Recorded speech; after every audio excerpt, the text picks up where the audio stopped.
Ada frasa-frasa yang pada pandangan pertama mungkin terlihat polos, bahkan manis, tetapi di balik kata-kata tersebut dapat tersembunyi niat manipulatif, kurangnya akuntabilitas emosional, dan penolakan berbahaya terhadap pertumbuhan pribadi.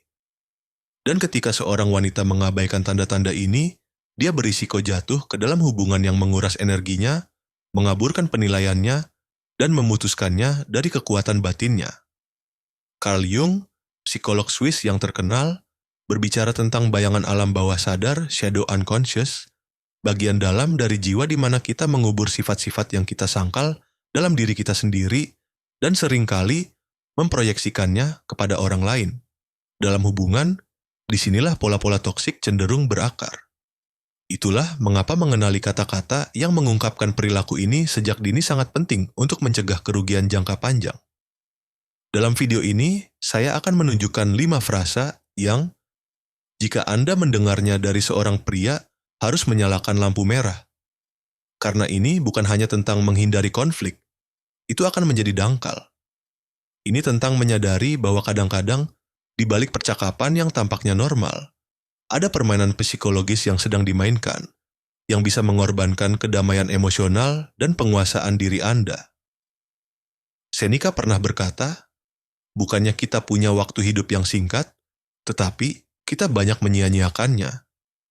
Dan seringkali kita menyia-nyiakannya pada orang-orang yang tidak pantas menerimanya. Jadi perhatikan baik-baik, karena setiap frasa ini membawa akar yang lebih dalam dan lebih berbahaya. Mengabaikannya dapat menyeret Anda ke dalam hubungan yang menguras tenaga di mana Anda kehilangan fokus, harga diri, dan yang paling penting, hubungan Anda dengan diri sendiri. Dan percayalah, tidak ada wanita yang menghargai dirinya sendiri, yang telah bekerja keras untuk kedamaian dan disiplin dirinya, yang seharusnya mentoleransi dinamika ini. Tetaplah bersama saya sampai akhir karena selain membantu Anda menemukan frasa-frasa ini, saya akan menunjukkan kepada Anda cara merespons dengan kekuatan, kecerdasan emosional, dan tanpa kehilangan pusat Anda. Mari kita mulai. Anda harus menerima saya apa adanya. Awalnya, mungkin terdengar seperti pernyataan keaslian, bahkan kerentanan. Tapi hati-hati. Ketika seorang pria menggunakan kalimat ini untuk membenarkan perilaku yang merugikan, itu menjadi salah satu bendera merah yang paling umum dan berbahaya. Carl Jung mengajarkan kita bahwa pengetahuan diri adalah awal dari semua kebijaksanaan. Tetapi dia juga memperjelas, pertumbuhan sejati dimulai ketika kita berhenti membuat alasan dan mulai mengintegrasikan bayangan kita.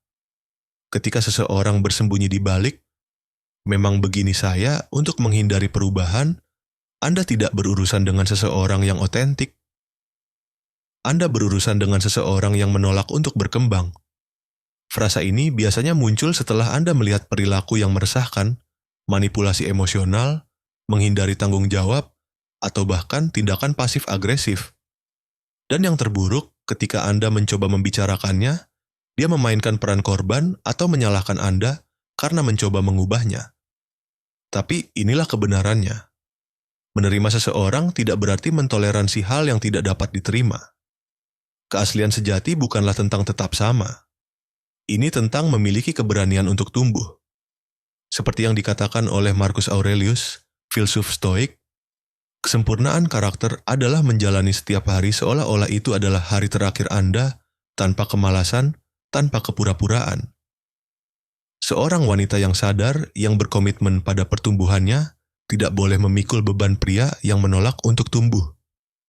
Berada dalam hubungan seperti itu seperti mendayung perahu sendirian, sementara dia bahkan tidak mau melangkah masuk.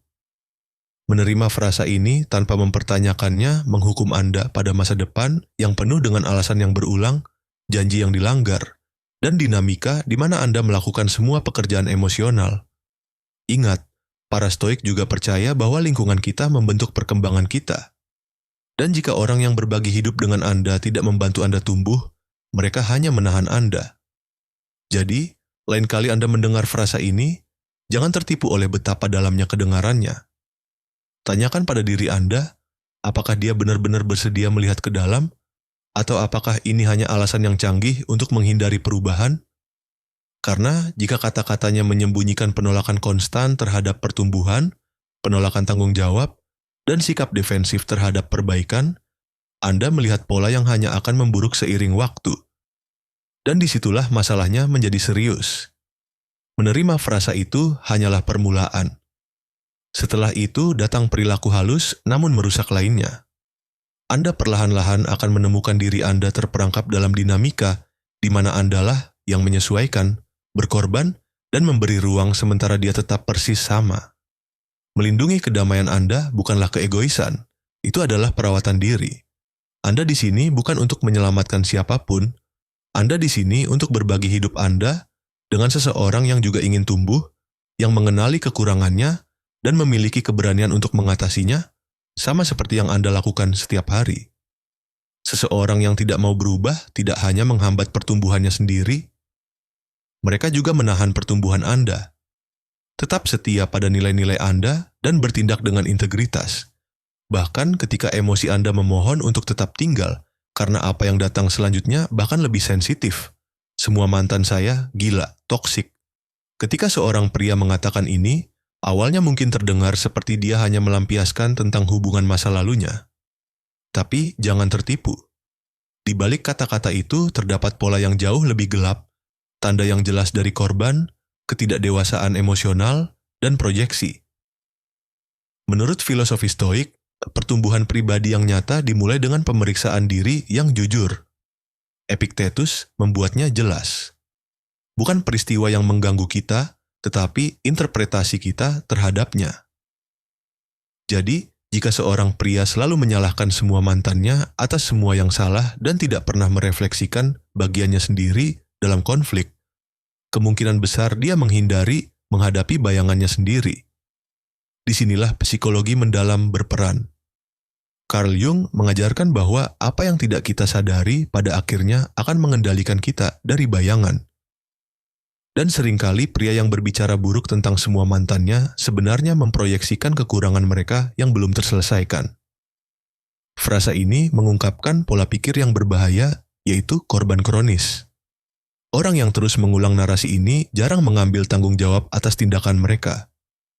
Sebaliknya, mereka mendaur ulang kesalahan, mendramatisir masa lalu, dan secara tidak sadar berharap Anda menjadi satu-satunya yang tidak akan mengecewakannya. Tapi hati-hati, tidak ada yang lolos dari bayangan mereka kecuali mereka bersedia menghadapinya. Pertanyaan sebenarnya di sini adalah, apakah benar-benar mungkin bahwa semua mantannya toksik? Atau mungkinkah ada pola yang dia tolak untuk akui? Seorang wanita yang sadar yang tahu nilainya dan telah belajar untuk tidak mengkhianati dirinya sendiri, harus mengajukan pertanyaan ini dengan serius. Jung berkata, apa yang kita sangkal menundukkan kita. Dan bersama dengan seseorang yang tidak mengakui tanggung jawab emosionalnya, seperti membangun rumah di atas pasir. Tidak peduli seberapa keras Anda mencoba menciptakan hubungan yang sehat, dia akan terus memainkan skrip bawah sadar yang sama.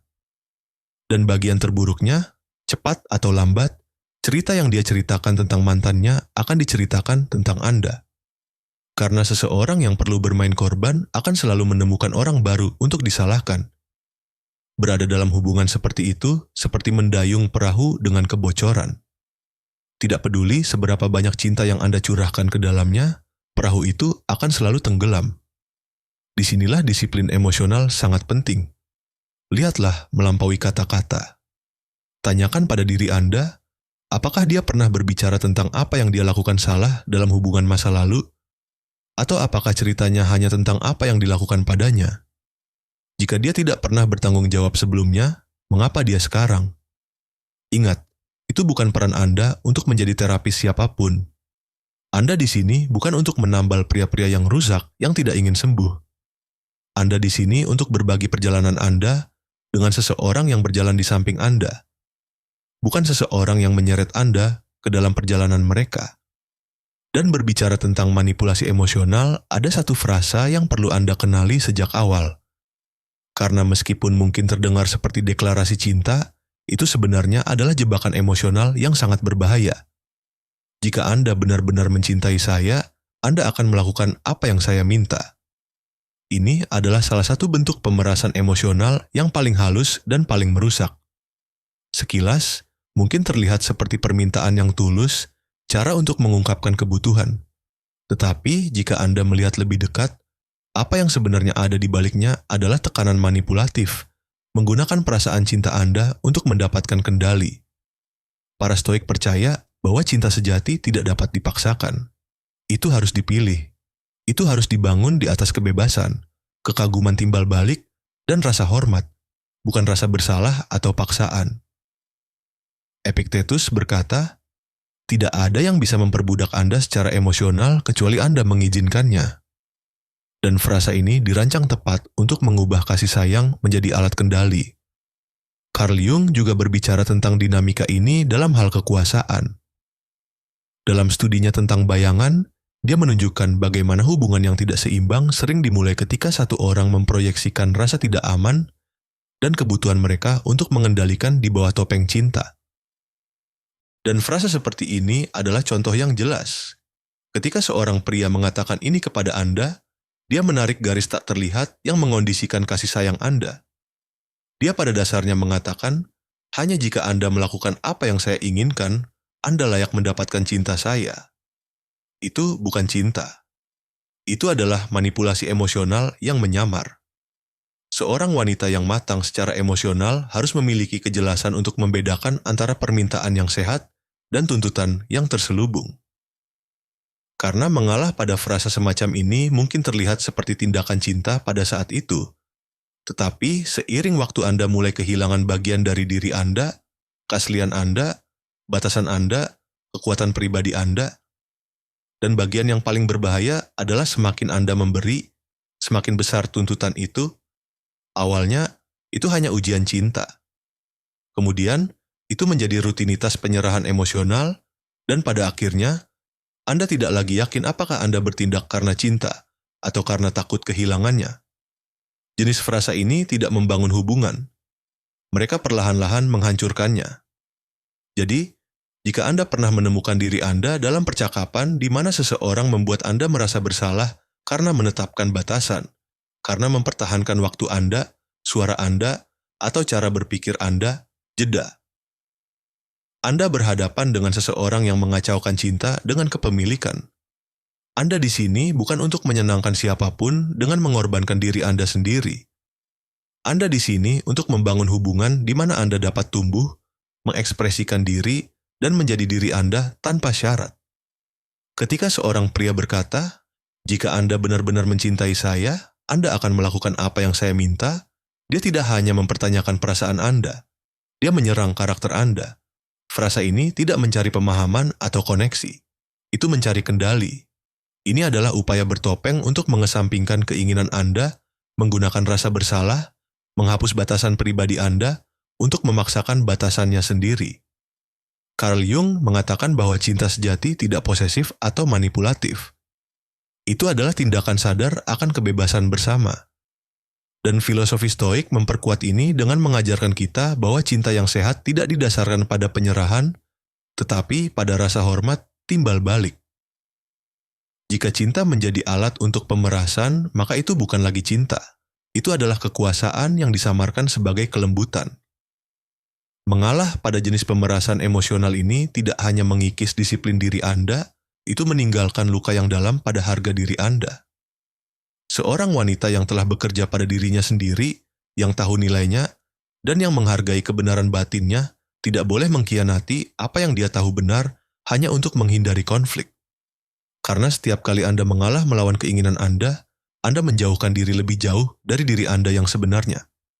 Dan bagian yang paling berbahaya adalah jika Anda mengizinkannya sekali, taktik itu akan diulang. Pertama, itu adalah permintaan kecil. Kemudian, tuntutan yang lebih besar dan suatu hari, tanpa menyadarinya, Anda hidup sesuai dengan keinginan orang lain alih-alih menjadi karakter utama dalam hidup Anda sendiri. Responsnya, seperti yang akan dikatakan oleh setiap Stoik atau pengikut ajaran Jung, sederhana namun kuat. Berdiri teguh di pusat Anda. Bertindak sesuai dengan prinsip-prinsip Anda, bukan keinginan sesaat dari seseorang yang tidak menghormati batasan Anda. Karena seseorang yang benar-benar mencintai Anda tidak perlu membuat Anda merasa bersalah untuk mematuhinya. Mereka mendengarkan Anda, memahami Anda, dan bahkan dalam ketidaksepakatan, mereka menghormati Anda. Jauh lebih baik menghadapi percakapan yang tidak nyaman tetapi jujur daripada hidup hari demi hari dengan perasaan bahwa Anda telah kehilangan kebebasan emosional Anda. Anda tidak perlu menawarkan penjelasan tanpa akhir atau membenarkan keputusan Anda di hadapan rasa bersalah yang disamarkan sebagai cinta. Karena wanita yang bijaksana mengerti bahwa tidak semua pertempuran layak diperjuangkan, dan pertempuran yang bertujuan untuk menghancurkan keinginan Anda bahkan tidak layak untuk dimulai. Dan berbicara tentang manipulasi emosional, ada frasa yang bahkan lebih korosif, halus, namun kejam. Anda tidak cukup baik bagi saya. Mendengar kata-kata ini dari seseorang yang mengaku mencintai Anda bisa menghancurkan. Ini adalah frasa yang tidak hanya menyakitkan. Itu mencoba membongkar harga diri Anda pada intinya. Itu bukan hanya kritik, itu adalah serangan langsung pada identitas Anda, nilai Anda, esensi Anda. Carl Jung menjelaskan bahwa banyak orang memproyeksikan ketidakpuasan batin mereka kepada orang lain. Dan frasa ini adalah proyeksi murni. Ketika seorang pria memberitahu Anda bahwa Anda tidak cukup baik, dia sebenarnya tidak berbicara tentang Anda. Dia berbicara tentang kehampaannya sendiri, harapan yang menyimpang, dan kebutuhan konstan untuk mengendalikan. Dia mencoba membuat Anda merasa kecil sehingga Anda menjadi bergantung pada validasinya. Filosofi Stoik mengingatkan kita bahwa nilai sejati kita tidak tergantung pada penilaian orang lain, tetapi pada kebajikan kita, tindakan kita, dan koherensi batin kita. Marcus Aurelius mengatakannya dengan jelas, jangan biarkan jiwa orang lain memerintah atas jiwa Anda. Dan itulah tepatnya yang coba dilakukan frasa ini. Memerintah Anda melalui rasa tidak aman. Seseorang yang membandingkan, meremehkan, atau menyarankan bahwa Anda tidak cukup baik sebenarnya mencoba membuat Anda bekerja lebih keras, bukan karena cinta, tetapi untuk mendapatkan persetujuan mereka. Dan dalam permainan itu, Anda akan selalu kalah karena tujuan terus bergerak. Hari ini, Anda tidak cukup baik karena satu alasan, besok karena alasan lain, dan akhirnya Anda kelelahan, mempertanyakan hal-hal yang pernah Anda ketahui dengan pasti. Seorang wanita yang sadar tidak mengemis kasih sayang atau merasa perlu membuktikan nilainya kepada siapapun. Anda di sini bukan untuk menyesuaikan diri dengan harapan orang lain yang terus berubah. Anda di sini untuk berbagi hidup Anda dengan seseorang yang menghargai Anda apa adanya dan menginspirasi pertumbuhan Anda, bukan keraguan diri Anda. Jadi, jika Anda pernah mendengar frasa ini, jeda, bernapas, dan ingat siapa Anda. Jangan jatuh ke dalam perangkap percaya bahwa Anda perlu menjadi lebih bagi seseorang yang gagal mengenali semua yang sudah Anda miliki. Rasa tidak aman itu bukan milik Anda, itu miliknya. Seperti yang pernah dikatakan Jung, Anda tidak dapat membuat seseorang melihat cahaya Anda jika mereka hanya mencari bayangan mereka. Dan seperti yang akan dikatakan oleh setiap stoik, kedamaian Anda lebih berharga daripada upaya apapun untuk menyesuaikan diri dengan cetakan orang lain. Validasi eksternal cepat berlalu, tidak stabil, dan seringkali melayani diri sendiri. Kepercayaan diri sejati lahir ketika seorang wanita belajar untuk memvalidasi dirinya sendiri, mempercayai intuisinya, dan hidup sesuai dengan nilai-nilainya sendiri. Tidak ada kesalahan yang lebih besar daripada membiarkan seseorang, terutama pria yang menggunakan rasa tidak aman Anda untuk melawan Anda, mendefinisikan nilai Anda. Ketika seorang pria mengatakan Anda tidak cukup baik baginya, dia tidak jujur kepada Anda. Dia memproyeksikan kehampaannya sendiri, ego yang membengkak, dan kebutuhan akan kendali. Frasa ini tidak mencari kebenaran. Itu berusaha untuk menundukkan pikiran dan harga diri Anda pada penilaian yang konstan. Dan spoiler, penilaian itu akan selalu tidak adil. Carl Jung menjelaskan bahwa apa yang tidak kita sadari menjadi nasib kita. Dan jika Anda tidak menangkap komentar semacam ini sejak dini, Anda mungkin menemukan diri Anda terperangkap dalam hubungan di mana Anda terus-menerus mencoba membuktikan nilai Anda. Dan dalam perjuangan itu, Anda lupa siapa Anda.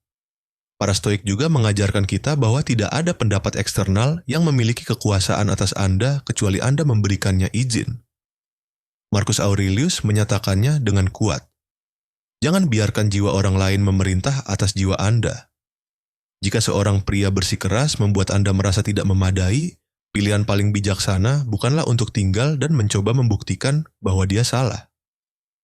Itu adalah berjalan pergi dengan martabat dan tanpa ragu-ragu. Bukan karena kesombongan, tetapi karena harga diri. Disiplin emosional berarti tidak membiarkan kata-kata kosong menghancurkan apa yang telah Anda bangun dengan susah payah.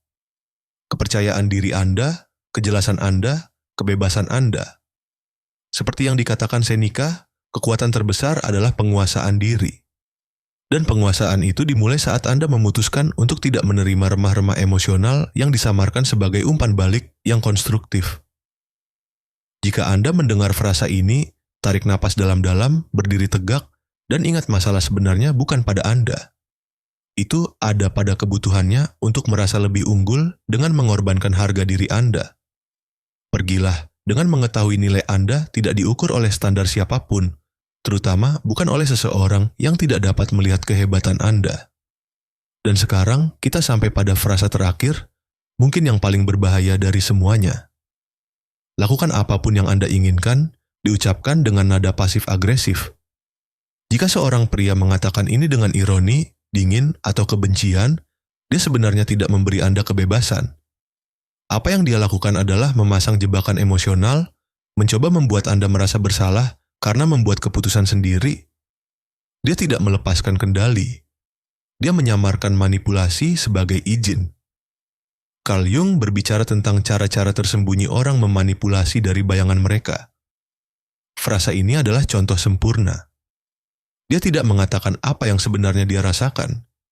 Dia tidak mengungkapkan apa yang dia pikirkan, tetapi dia berharap Anda menebaknya. Dan jika Anda tidak melakukannya, maka datanglah rasa bersalah, drama, atau celaan. Filosofi Stoik mengajarkan bahwa hubungan yang sehat dibangun di atas komunikasi yang jelas dan langsung. Seneca merangkumnya dengan sempurna. Berbicaralah sedemikian rupa sehingga kata-kata Anda tidak memerlukan interpretasi. Ketika seseorang berbicara kepada Anda dalam teka-teki dengan makna ganda, mereka tidak berkomunikasi. Mereka memanipulasi secara emosional. Jenis frasa ini menempatkan Anda dalam keadaan ketidakpastian yang konstan. Anda menemukan diri Anda mencoba menafsirkan, menyenangkan, menghindari reaksi negatif sampai Anda menyadari bahwa Anda hidup sesuai dengan emosi mereka, bukan emosi Anda sendiri. Sedikit demi sedikit, kedamaian pikiran Anda mulai terkikis. Seorang wanita yang telah mengembangkan kecerdasan emosional tidak boleh memainkan permainan itu. Respons terbaik terhadap frasa seperti lakukan apapun yang Anda inginkan adalah tindakan harfiah. Jadi lakukanlah tanpa rasa takut, tanpa penjelasan yang tidak perlu, tanpa jatuh ke dalam jaringan emosional mereka.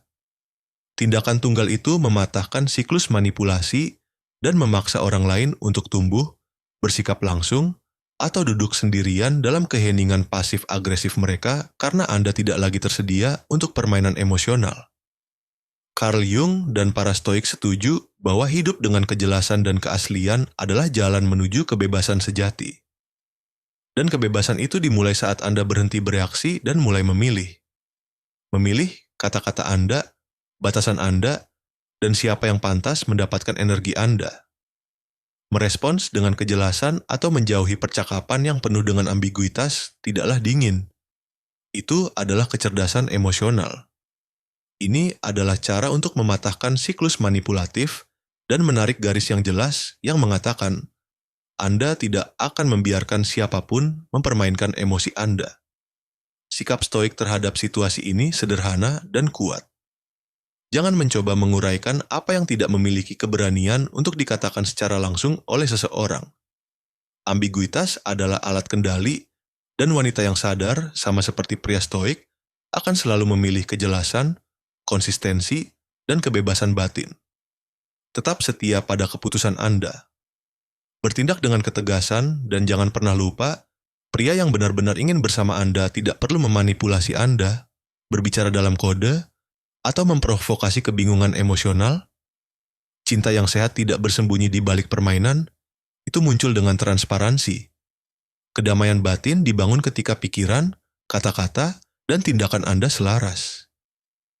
Dan seperti yang telah kita lihat sepanjang video ini, frasa-frasa yang mungkin tampak tidak berbahaya pada awalnya seringkali merupakan tanda peringatan yang sangat jelas.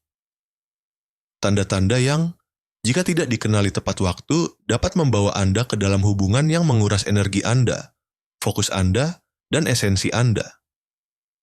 Filosofi Stoik dan psikologi mendalam Carl Jung mengundang kita untuk melihat melampaui kata-kata, untuk melihat pola, bukan hanya saat itu, untuk melindungi stabilitas emosional kita dengan kebijaksanaan. Karena ini bukan tentang menilai orang lain,